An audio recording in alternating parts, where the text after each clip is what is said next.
The real estate market is booming. Whether you look in the suburbs or the city, Chicago continues to expand, creating incredible opportunities for those in the know. We'll connect with Chicago's real estate moguls to bring you the wisdom and expertise to help make your next real estate move a lucrative one on the Real Estate Moguls podcast. Welcome to the Real Estate Moguls. My name is Abby Torres, and here with me today is Asaf Arevalo. Welcome. For having me. Thank you very much. Yeah, thank you. Okay, so now I have to say this. What is your full complete name, and how do you pronounce it? Okay, so the way you say it, the full legal name is Asaf Arevalo. Okay. But nobody calls me next to my mom or my wife when they're upset at me. So most people know me as Asaf. And your brother says, you say your brother's name is? They just went from my name to Eric. So. I just had to say that. You know, I feel like all Hispanic moms or Hispanic families, they always put like 10 names in one. Yeah. You know, my name is Julia Abigail Torres, y ahora le pongo Tierney. So Tierney is my husband's last name. Yeah. And just add on to the little American there, you know. But so anyway, thank you so much for coming. I am so excited to get to know you a little bit better. I see you all on social media, and we've met once before at an event at HomeSmart. Yeah. That's yes. who you're currently with, correct? Yeah. So I want to know more about you, though. I want to know more about Asaf. So, entonces, tell us, where are you from, and when did you come here to Chicago, and how did everything start? Okay, so originally my family is from Mexico, from Chiapas, deep south, super far from here. So I don't really go down there much often because when I travel, it's pretty much like going to Europe. It's like 9-hour flight. And so I was born down there. I also lived in Aguascalientes for about 6 years. Oh, okay. And then moved back to Chiapas, and I arrived to the United States when I was 12, almost 13 years old. Oh, wow. So that's my initial years. So, okay. So then 12, 13. And then so at that time, you didn't even know English. You were learning, just going to school, trying to learn English. Is that right? Yeah. So when I was in Mexico, they have English classes. So I was in secundaria, which is like 7th grade, I believe, the equivalent Sí, la here. secundaria. So they teach you English, but nothing that, it's not really English. So when I got here, first thing I did, I went to the gas station trying to ask for directions for the bathroom. I guess I wasn't even saying it right because the guy just kept looking at me like, what do you want? I'm like, bathroom, number 1, number 2, where?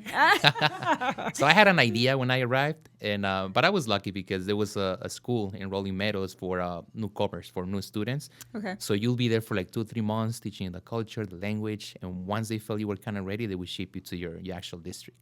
So it wasn't really a bad transition for me. It was pretty it was easy to get used to it, yeah, for me, in my case. Oh, okay. So then with your family, you have a brother, you said? Yes. It's you and your Eric. brother, Eric. Oh, yeah, that's right. Eric. Eric is going to become very famous tonight.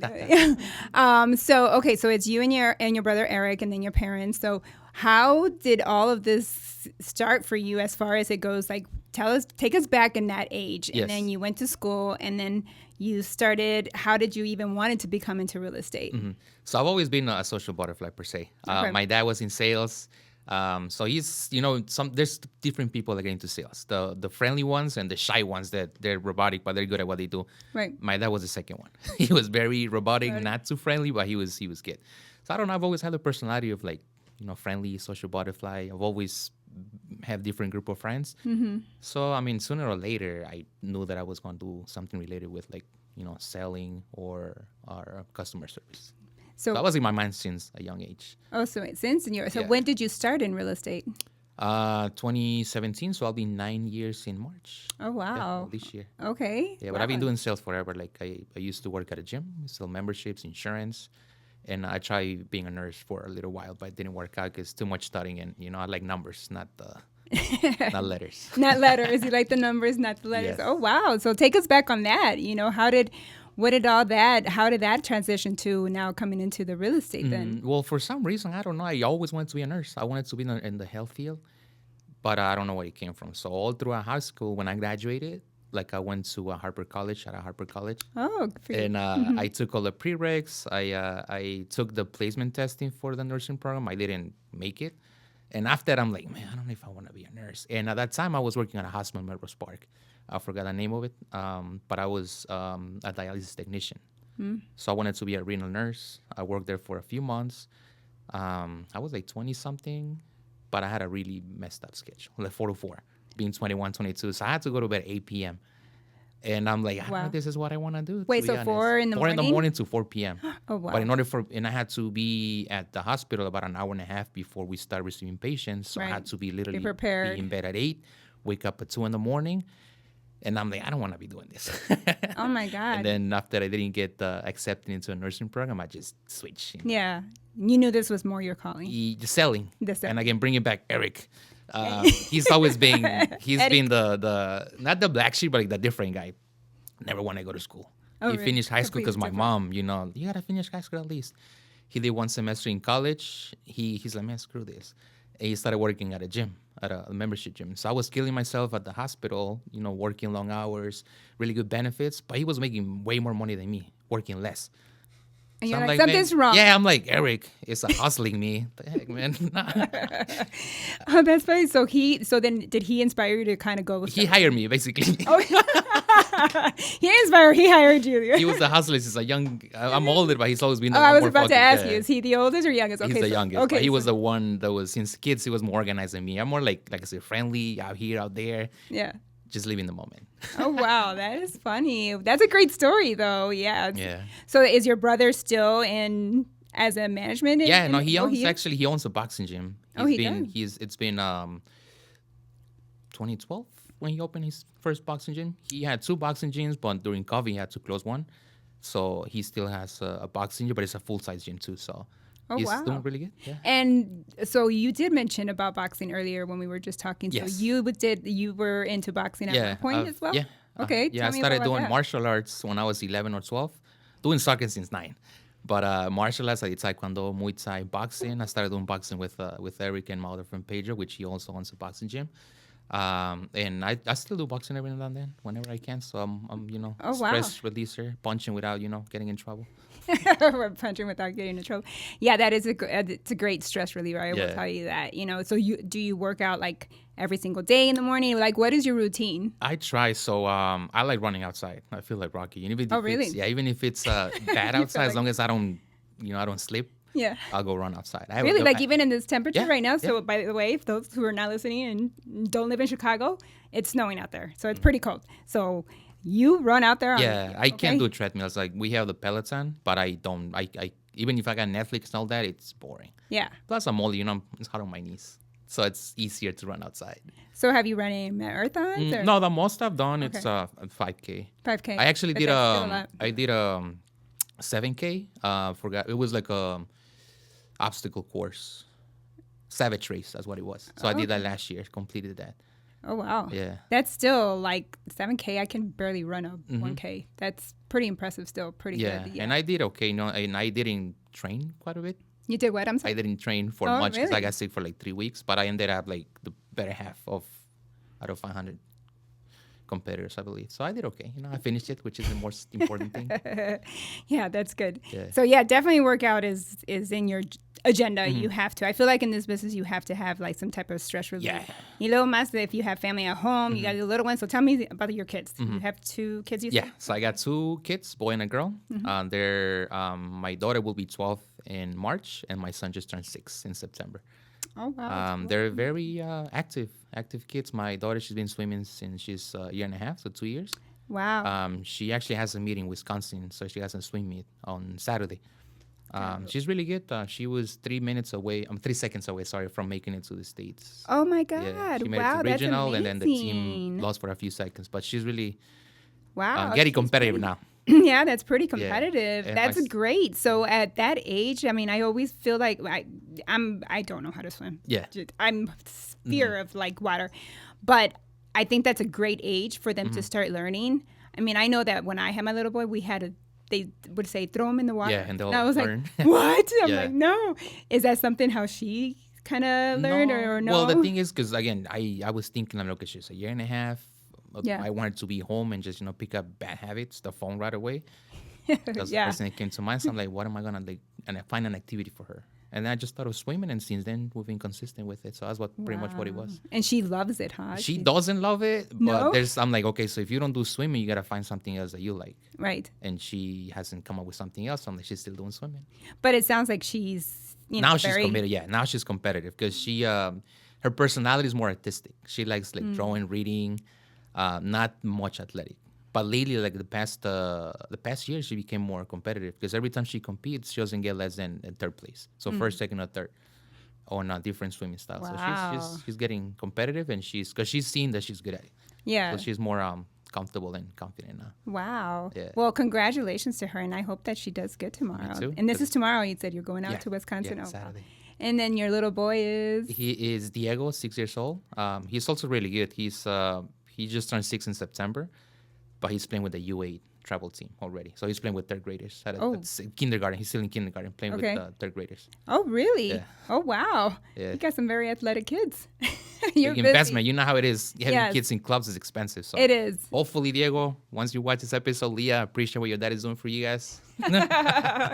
Take these as Remember me on the way up. yeah. Remember me on the way up. I'll still be there. Yeah. Remember Oh, that's so cute. I mean, that's awesome. I can imagine your schedule is completely Yeah. busy and just like trying to navigate at home and then having to navigate it outside in the world today, with the real estate. So let's go back to real estate because I want to know more about you about that. So do you still remember your first transaction? Yeah, it was my in-law. Oh, really? Yeah. Okay. So you know what they say, your first transaction has to come always from your sphere. family.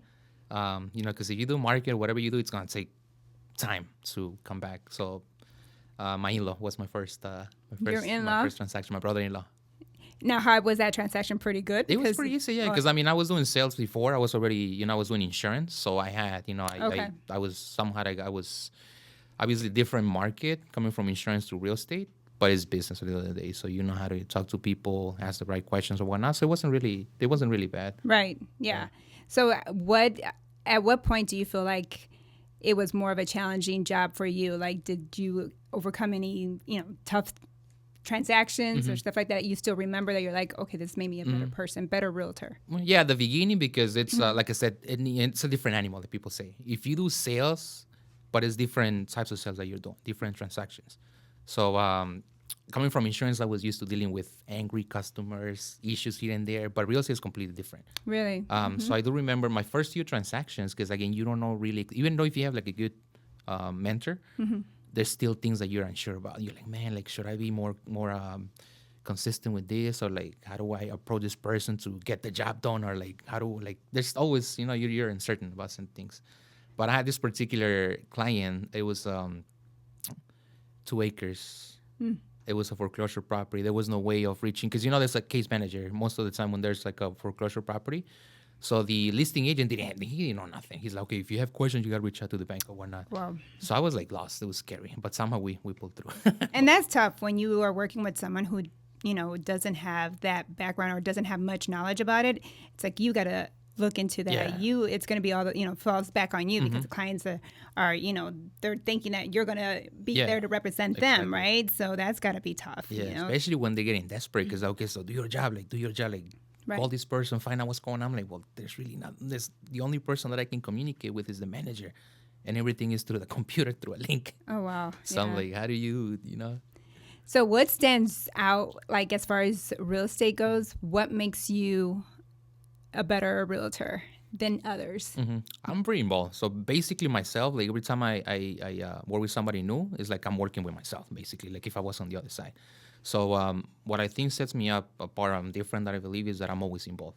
Okay. I know of other realtors, when they meet their clients, they set up a phone conversation, or maybe like over a cup of coffee, and they're like, okay, so these are documents you need. I'm gonna send you to my lender, and he'll take care of it. I do the opposite. I always go by a consultation.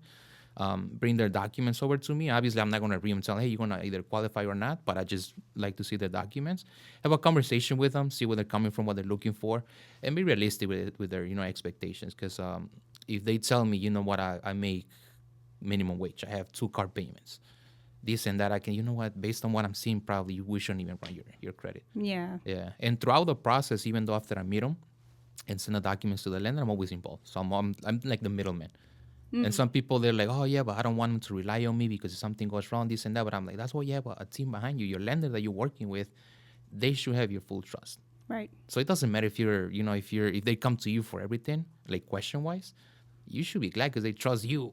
Right. Yeah, because you were the front person in Yeah, this. Yeah, exactly. so- You're the one that recommended this person to this lender. You're the point of contact, and that's how they keep in mind. Like my business, 99.9% referrals. Like I don't spend marketing money. Oh, that's great. Yeah, because then it's like friends and families, everybody else is referring. Yeah, word you of too. mouth. Yeah. Oh. Yeah. And now you said something very important too, and I'm going to ask this question too because I feel like it is important since I'm in the lending as well.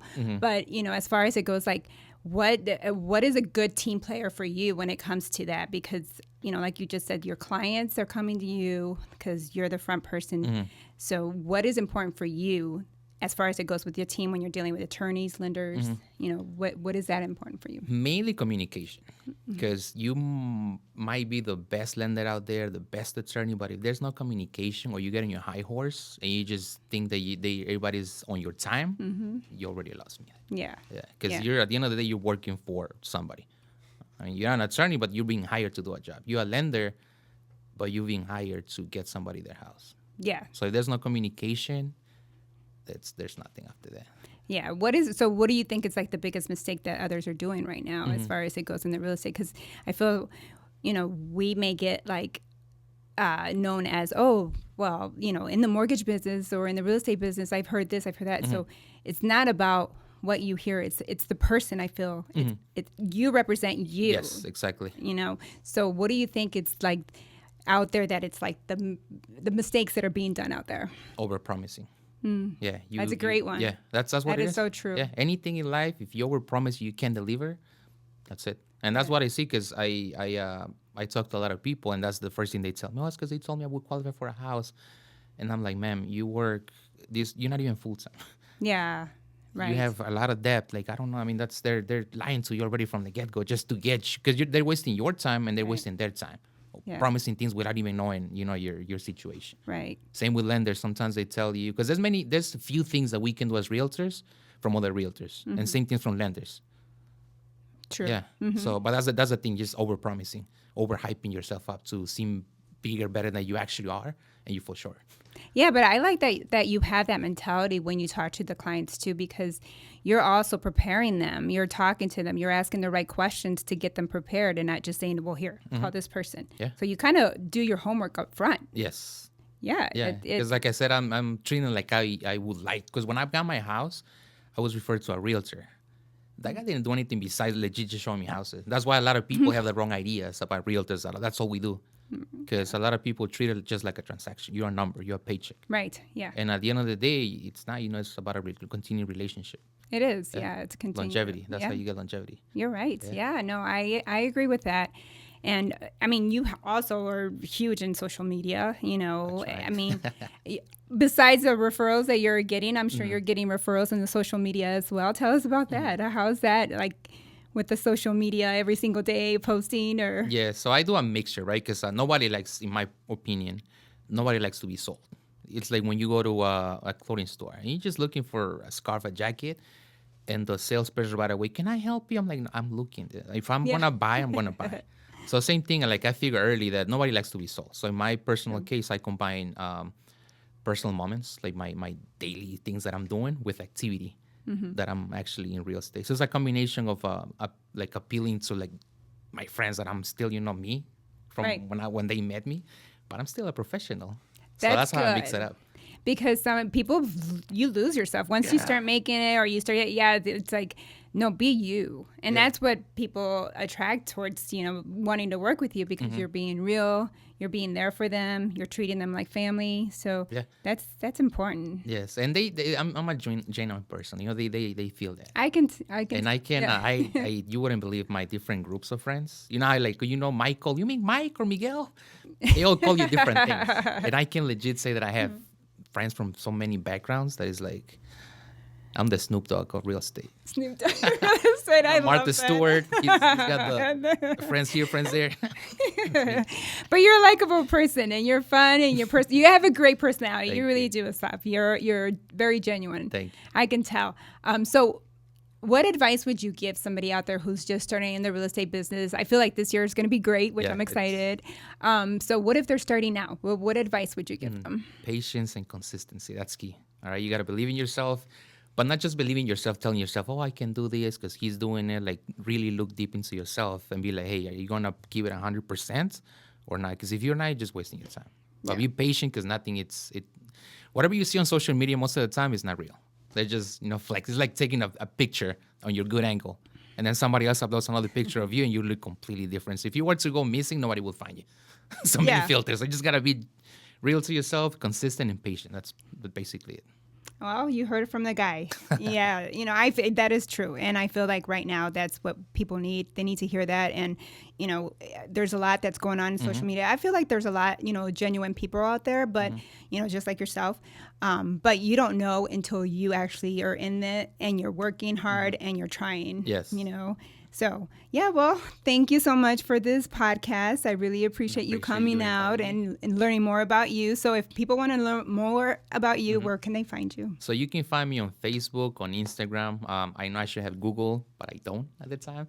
So you can find me on Facebook, Asaf or Asaf. Technically, it's Asaf. That's my name. Asaf. But nobody calls me that. Like I say, going back to only my mom and my wife when I did something wrong. But Asaf Arevalo, you can just type it on Google. I'm the only one in the whole country. I can assure you that. Oh, really? I looked myself up and see? That's why I'm a good guy. Himself up. That's why I'm a good guy, because if I get in trouble, I get picked up right away. So just punching my name, Asaf Arevalo, on Google, you'll find me. You'll find this guy. Thank you so much for coming. Thank you for having me. I appreciate you guys.